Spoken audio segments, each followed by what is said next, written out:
San Francisco residents voted last week to remove the city's district attorney, Chesa Boudin, from office less than 3 years after he was elected on a promise to stop the tough-on-crime strategies that have been a staple of America's criminal justice system for decades.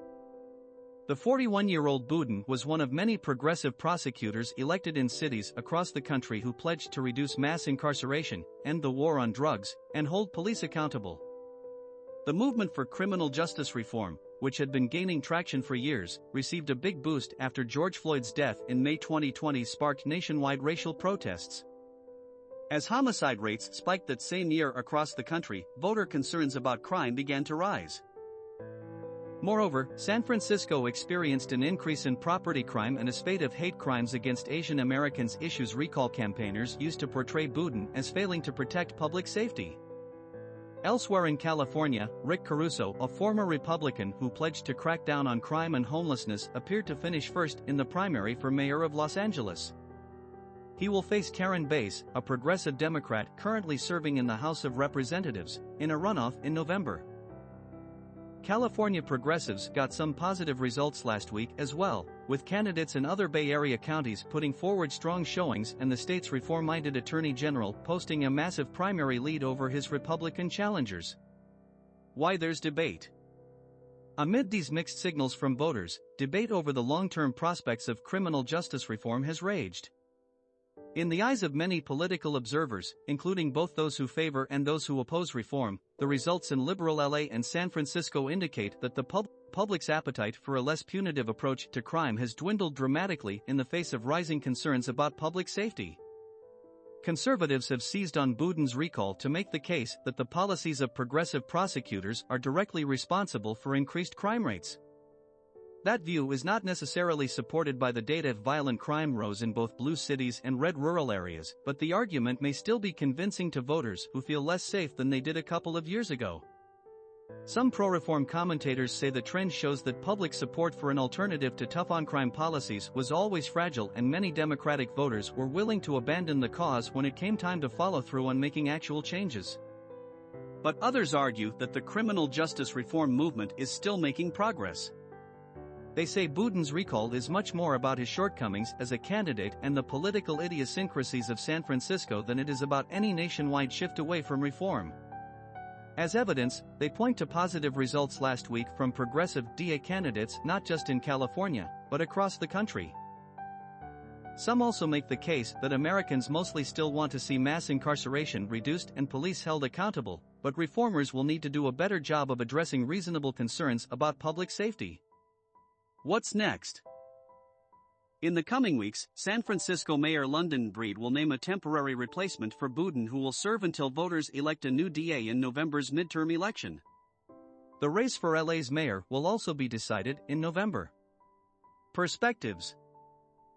Criminal justice reform faces strong headwinds, but the movement is still pushing forward. Boudin's loss is not a death knell for the progressive prosecutor movement. But it is a reminder of the fear-driven politics that have long influenced policy around criminal punishment and incarceration. Piper French, Bolts. Progressives are being penalized for their failed policies. As California goes, so goes the progressive movement in America, and on Tuesday it suffered a major political rebuke. The recall of left-wing prosecutor Chesa Boudin in San Francisco and the rise of mayoral candidate Rick Caruso in Los Angeles are apt punishment for progressive policies that have produced rising urban anarchy. Editorial, Wall Street Journal. Voters want changes, but progressives have pushed things way too far. When people are unsatisfied with the status quo, they're willing to take risks on something new. What they don't like is being told that what they want is security, clean streets, a place where their kids can play without stumbling over someone sleeping under the jungle gym, must be sacrificed for a fading utopian ideal.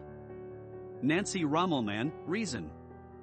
Despite one attention-getting loss, reformers notched plenty of wins. Taken as a whole, Tuesday's election results show little evidence of an end to the criminal justice reform era here or across the nation. Most Californians want a justice system that is fair, measured and responsible, not one that is based on fear and the longest possible prison terms for the greatest number of people. With a few notable exceptions, they made that clear by the choices on their ballots. Editorial, Los Angeles Times. Liberals' commitment to true reform was only ever skin deep. The lesson of the successful Boudin recall and the growing Caruso campaign is that feeling guilty, putting up BLM yard signs and buying a copy of White Fragility is easy. Actually supporting decarceration and meaningfully changing our racist systems is much more difficult, messy a process that requires patience and commitment. For too many, however, the goal was never to meaningfully change anything, it was to simply feel bad and move on to business as usual. Adam Johnson, San Francisco Chronicle. Rising crime makes reform hard to defend even when the status quo was also failing. A world where crimes occur provides an unending supply of fodder for critics of reform, even as tough-on-crime policies have continuously failed to rein in some of the most dangerous periods in history. Akela Lacey, Intercept. The pro-reform momentum of 2020 was a blip that has since faded away. Anti-policing supporters for Democrats are not often acknowledged, other than to immediately cast them aside as radicals and outliers.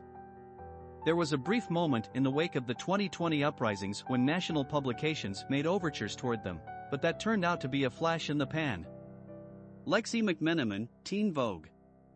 The recall was a referendum on Boudin, not criminal justice reform.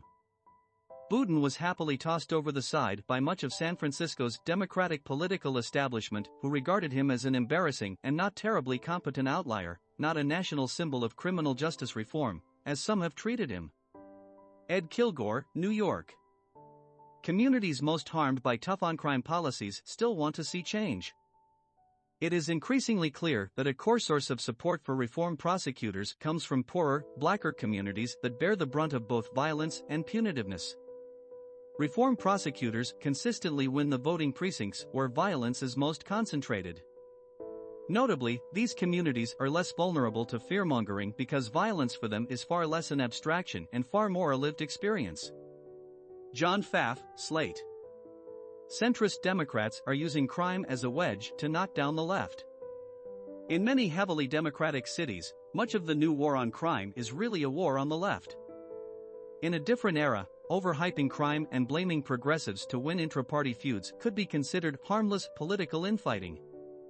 But the effect of all this tough-on-crime posturing is weakening the much-needed movement to reform the police that emerged 2 years ago after the murder of George Floyd. Perry Bacon Jr., Washington Post. Voters are angry in general and will take it out on whoever happens to be in charge. What matters to voters is generally outcomes, not policies, which means that when people are upset about crime, they're likely to want to throw the bums out and try something different, which will have radically different results depending on which bums happen to be in office in that jurisdiction. Jonathan Bernstein, Bloomberg. Reformers will fail if they force voters to choose between themselves and the police. Crime-concerned voters don't want the district attorney feuding with police, they want to see the district attorney working with police. That may be hard for vehement critics of the police to accept. The plain fact is that Boudin went to war with the police in one of the most progressive cities in America, and the police won. Bill Schurz, Washington.